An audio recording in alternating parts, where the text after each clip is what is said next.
Oh,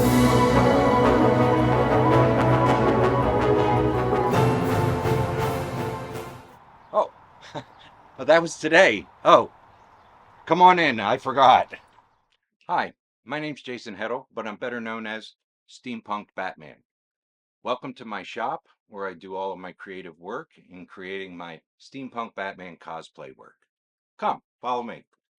This is the area in which I use all of my power tools for cutting plastics and carving foam. I do everything by hand. I actually don't have a 3D printer. I also use a lot of found objects. I try not to buy too much stuff, but then again, it never works out that way. As cosplayers, we all know that we end up spending a lot more to create our beautiful creations.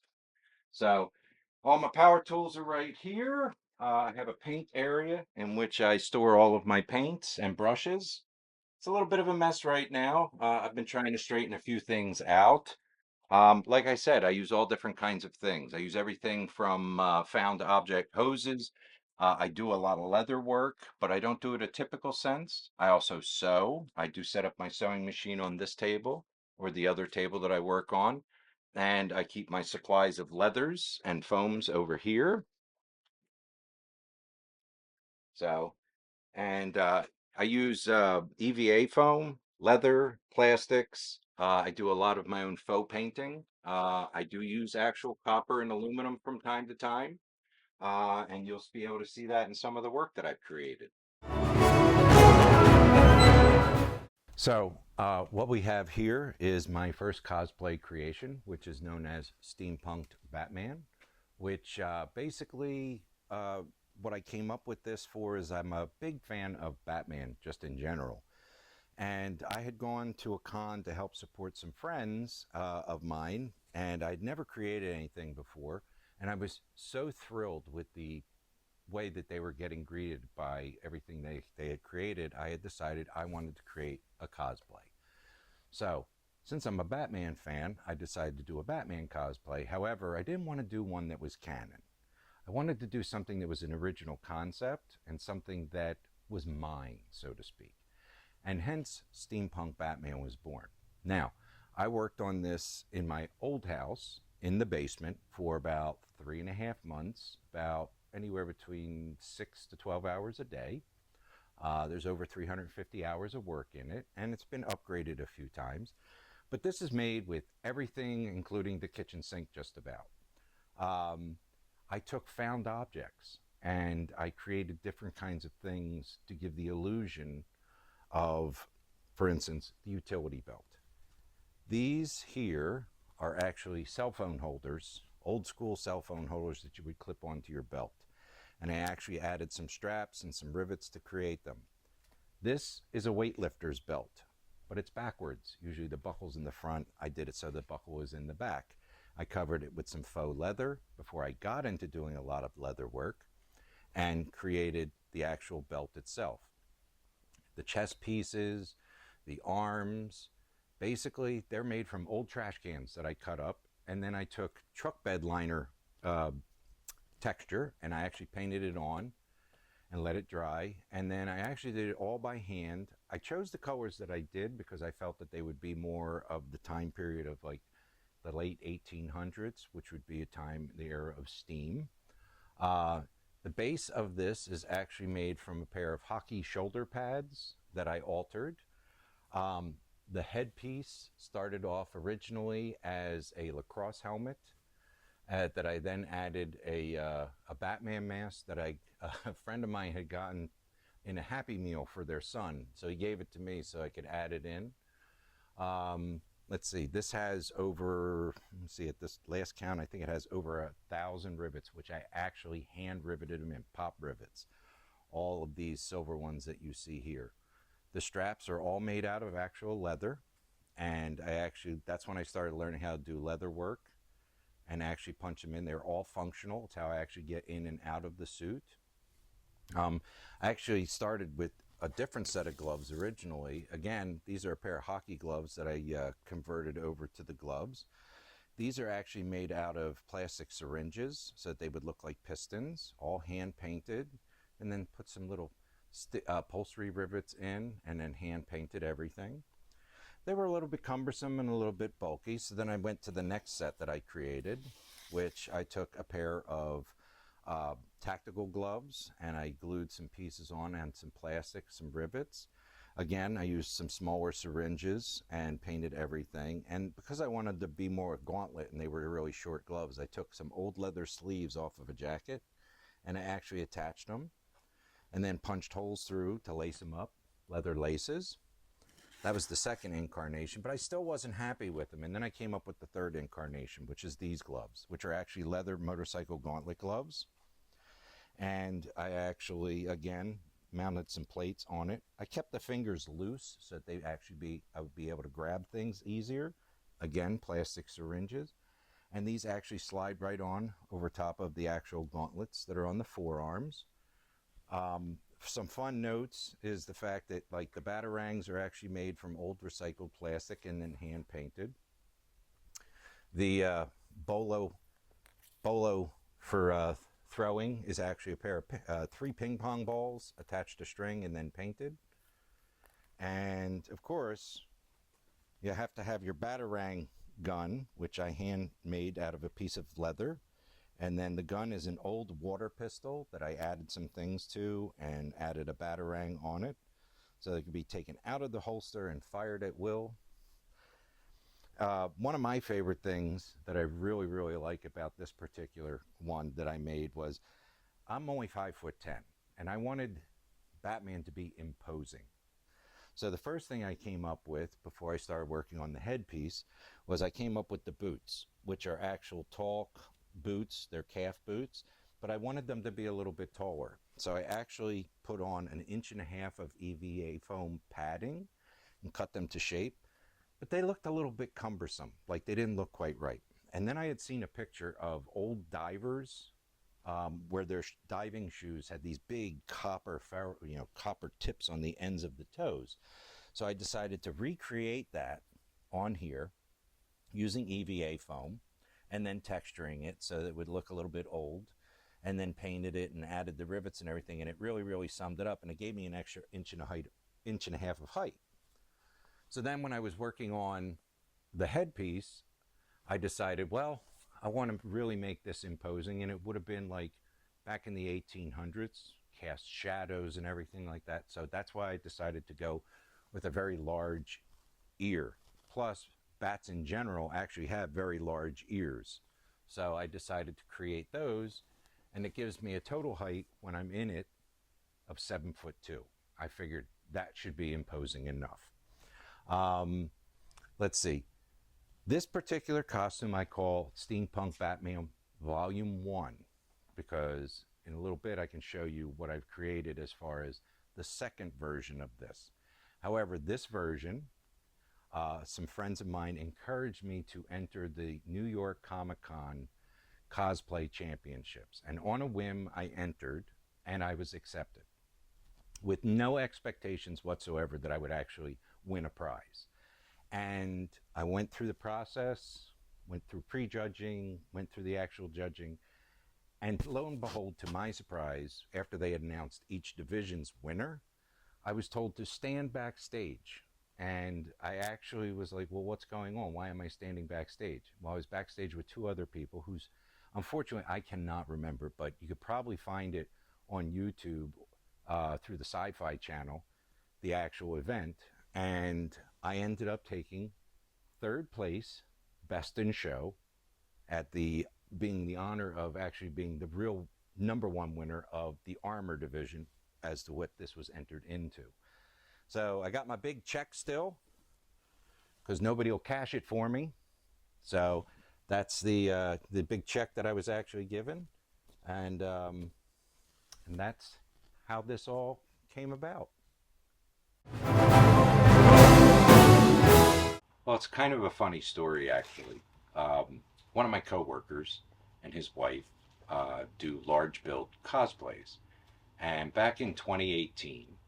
I believe it was February of that year, they were doing an event. They were doing Monster Mania in Cherry Hill, New Jersey, and they were in the process of doing all of Pee-wee's Playhouse They're known as Cheers on Wheels. Um, Wonderful couple. And they were basically going to be trying to meet Paul Rubens, who was appearing at that Monster Mania. So he was creating all this stuff during lunch at work, finishing some things, and I got really, really fascinated with what he was doing. And I even helped a little bit. So then he told me where they were going, and I said, well, I'll have to come and support you guys. So that was in March, and I went, and they needed some help. And I had not been to a con since I was a kid, and back then they were just comic books. It was comic book convention, literally. But I became so fascinated and was so enthralled with how much fun it actually was.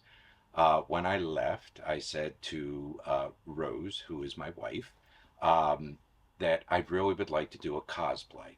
And she said, well, what would you do? And I said, well, there's only one cosplay I would do because I'm a huge Batman fan ever since I was a kid. But I knew that I didn't want to do one that everybody had seen before. So I decided, since I really loved the industrial era of the late 1800s, that I would come up with a concept. And the concept ended up becoming Steampunk'd Batman. I actually started making my volume 1 version on March 14th of 2018. And the reason why I remember is that's the day that I went to Play It Again Sports to buy some things that I could alter to turn into the cosplay. And I actually have the receipt kicking around here someplace as a reminder as to when I actually started on this journey. Uh, as far as getting into the actual first con I went to, that was June 5th the same year, 2018, which was AmazeCon 6, which was Delaware County, Pennsylvania. And I debuted it 3 months later, basically. Made a lot of errors, discovered a lot of things that could possibly go wrong. Velcro and glue do not necessarily work really well in 90-degree weather. So that's when I started learning how to do some upgrades, which I did quite a few on here as far as buckle straps and everything. That's when I started learning how to do leather work. But my first version, well, I can say that I was basically inspired by Bartholomew and Jen Makasiep. They are very good friends of mine, and they really gave me the thrill to try doing this. There are no wrong ideas. There are a lot of people out there who, there's a lot of haters. I myself have gone through it with the different incarnations. I have come up with this particular version, and there's another version over my left shoulder here. This is volume 1. That's volume 2. But what I have to say is there's no real wrong idea.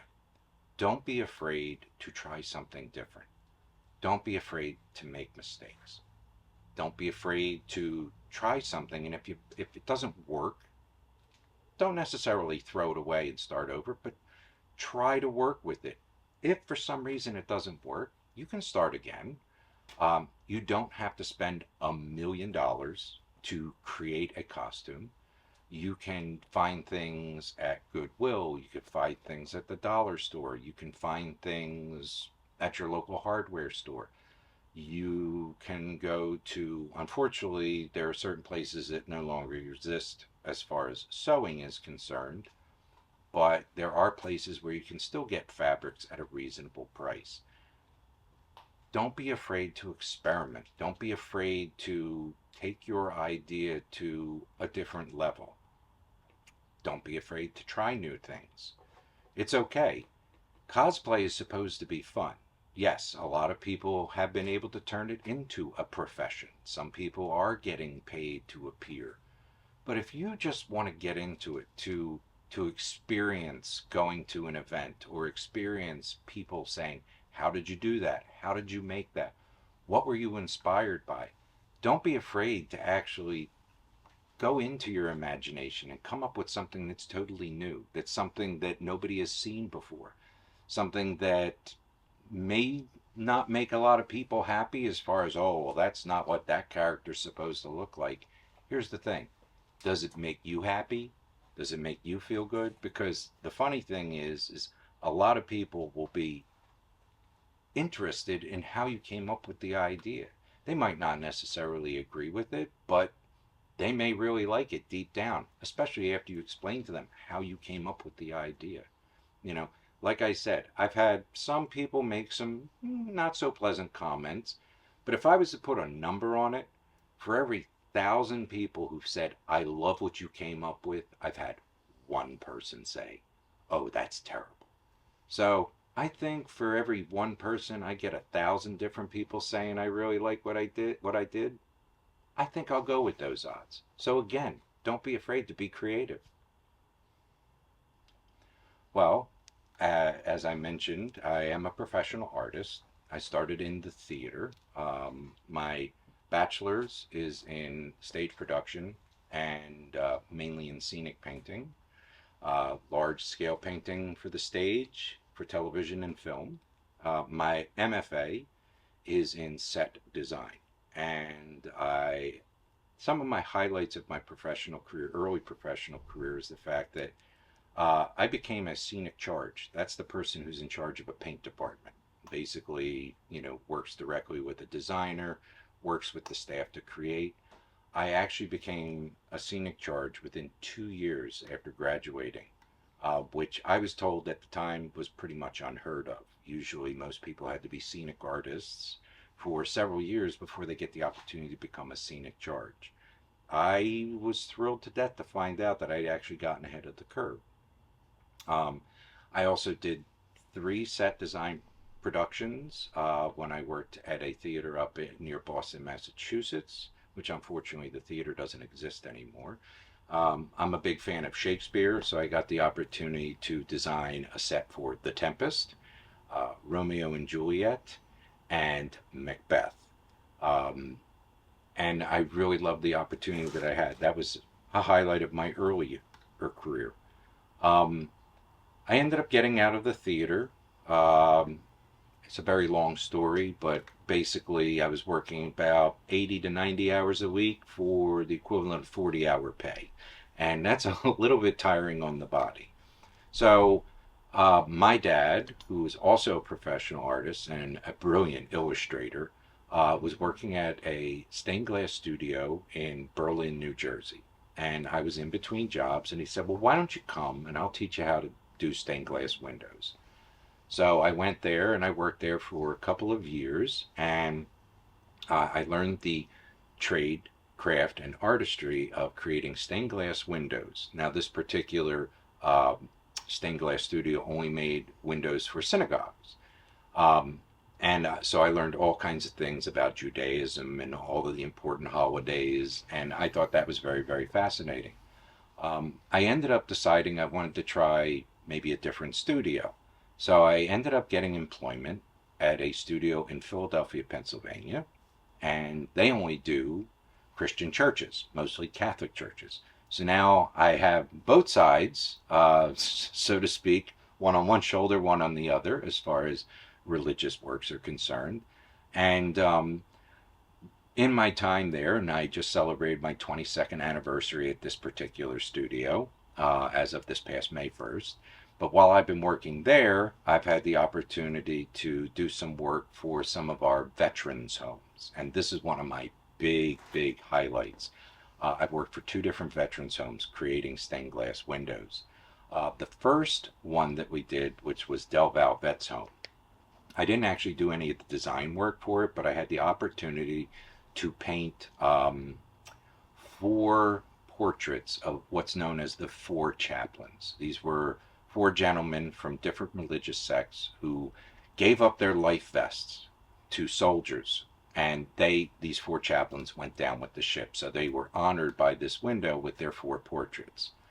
That was one highlight. The other one was Spring City Veterans Home. And that I had the opportunity to design an actual set of windows, again with the 4 chaplains, where I got to do not just the background, but the 4 portraits. But my employer, Joe Byer of Byer Studio, that's where I work, created this absolutely beautiful set of three windows. And they're soldiers and they look like ghosts walking. And the background is a waving flag. Very beautiful, patriotic. And I was honored by the fact that he let me. The only thing I didn't do on the job was designing. Joe designed it.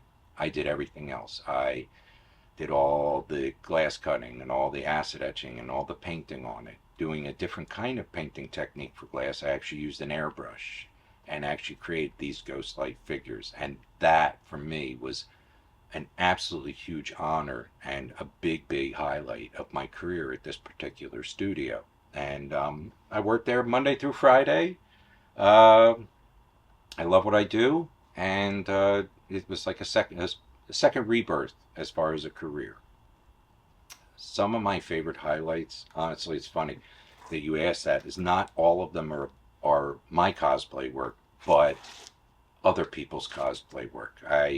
I'm part of a group, as you can see here, is Pros and Cons Industries, and I became very, very good friends with a lot of the people in the group. That's why we kind of came together. Fabian Polgar was actually one of the first people I met, and he and his brother Te Carlo Polgar. I love the stuff that they've done. But the very first time I met Fabian, he does this absolutely incredible stilted carnage cosplay. And seeing that was like, wow, the possibilities of what you can do. So that was like a big highlight. Um, the very first con I ever went to, I had the pleasure of meeting Sharon Stevie Rogers. Okay. She is an amazing foam smith. She does all these amazing armors for herself. She's done Wonder Woman. She's done Maleficent. She's done just amazing work and such a sweetheart. And it was a real highlight to get the chance to meet her and talk with her. And it was the first event I'd ever gone to, and for her to compliment me, she's very well known. For her to compliment me on this beast behind me was a thrill. It was a huge, huge highlight to me to want to go further with my work, to want to strive for more. Um, as far as within the first couple of years, obviously having the opportunity to be in the New York Comic Con Eastern Championships of Cosplay, which is now known as the Crown Championships at NYCC, and taking third place, best in show, that was like a huge thing. I'd only been cosplaying at that point for about a year and a half. And to actually have been on the stage to begin with, to have the honor of being one of 33 competitors from around the country and internationally was a huge highlight. But to actually win was mind blowing. I never expected it. Unfortunately, things kind of petered off for a little while because, as we all know, the world shut down because of COVID. But in that time period, I took an opportunity after looking at this one and saying, I can do better. I can do something bigger. And that's the next highlight that I'm looking forward to as far as within my career in doing cosplay. And that's the Beast back there. That's the volume 2. It has a lot more to go. I've actually displayed it, worn it twice at New York Comic Con, once in 2021 and again in 2023, I believe it was. The years sometimes blur a little bit. Anyway, that's just a few of the highlights. There's too many others to name. One of my favorite ones, though, is as Rose, my wife, always said, she has been my handler in the past. She always jokes about the fact that walking beside me and helping me out, it's like walking with the president. And what she meant by that was every 5 feet having to stop and take photographs. And I love it. People are thrilled to death to get photographs or take photographs. And to me, that just makes me feel really, really good that I've done something special. So that in itself is its own highlight. And the final highlight is some years ago at New York Comic Con, a very short 30-second video was taken of me. And a friend of mine told me that it was going to be probably going on Instagram. And I didn't have Instagram at the time. And out of the blue, he says to me, he goes, dude, you have to see this video that was taken of you. In the end, it had over 400,000 likes within 3 days, which blew my mind. It was done by Comic Converge, as far as the video maker, and it just, I couldn't believe that so many people actually had seen it and reacted to it and liked it. So that's a big highlight too. Cosplay is not permission, okay?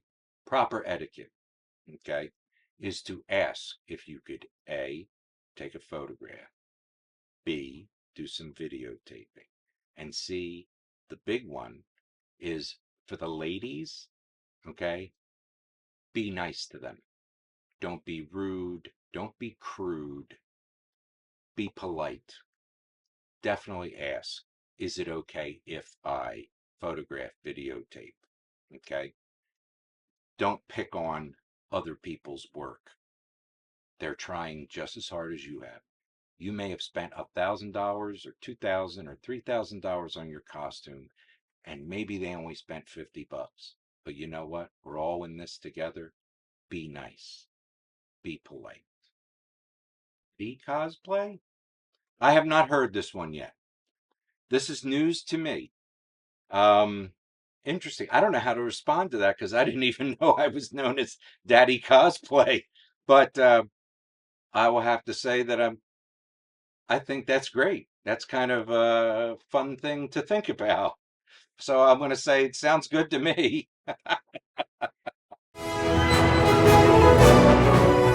Favorite movie franchise. Favorite movie franchise. What do you think? Batman. All right. If you can design your casket to be whatever you want it to be, what would it be? Well, first of all, I won't be in a casket. I plan on being put in a boat and sent off to Valhalla, being lit on fire, just like the Vikings. All right. Who's a better villain, Joker or Bane? Joker. Joker or Doctor Doom? Joker. Joker or Thanos? Joker. All right. So you're a Joker fan. Joker fan. And all the different versions, too.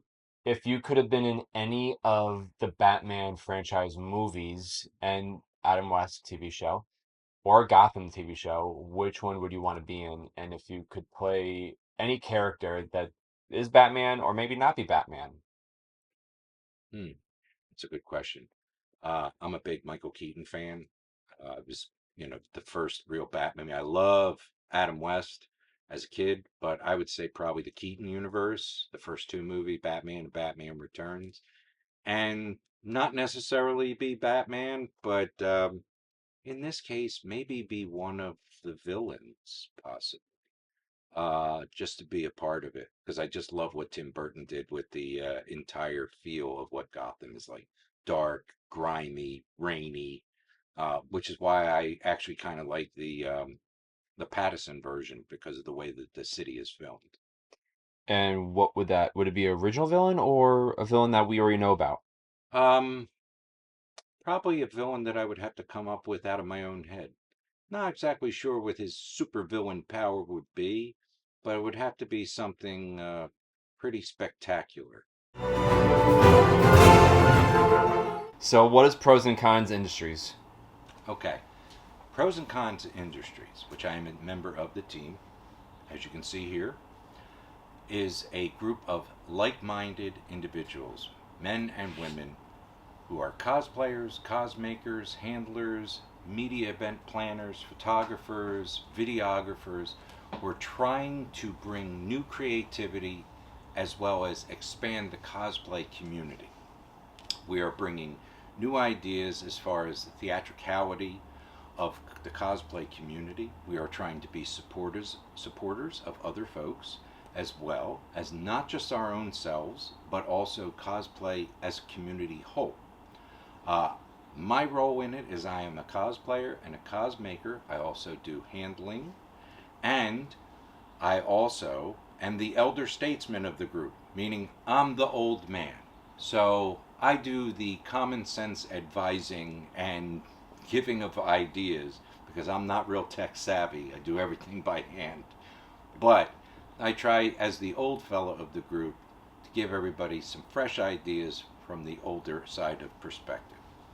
Now, as far as pros and cons industries is concerned, be sure to like, follow, subscribe, comment, and turn on your notifications as far as finding out more about pros and cons industries, as well as all the different individuals who are a part of the same team.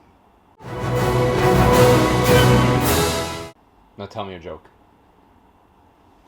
What kind of joke do you want to hear? In the Batman voice. In the Batman voice. Okay, let's see. Can it be clean or dirty? Let's keep it clean. Let's keep it clean. Okay, here we go. Let me see if I can remember one. Okay.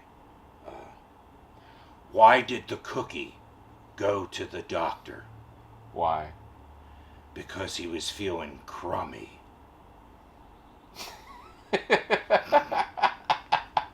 That works in your grandson? My grandson told me that. Oh, okay. My oldest grandson told me that. Well, I shouldn't say that. I have a step grandson who's 10. I have a step granddaughter who's 8. I have my grandson who's 6. And then I have a grandson who's 3. And then I have a grandson and a granddaughter who are twins who just turned 1. And now I'm going to have another granddaughter this coming September. So that makes 7. And counting, apparently.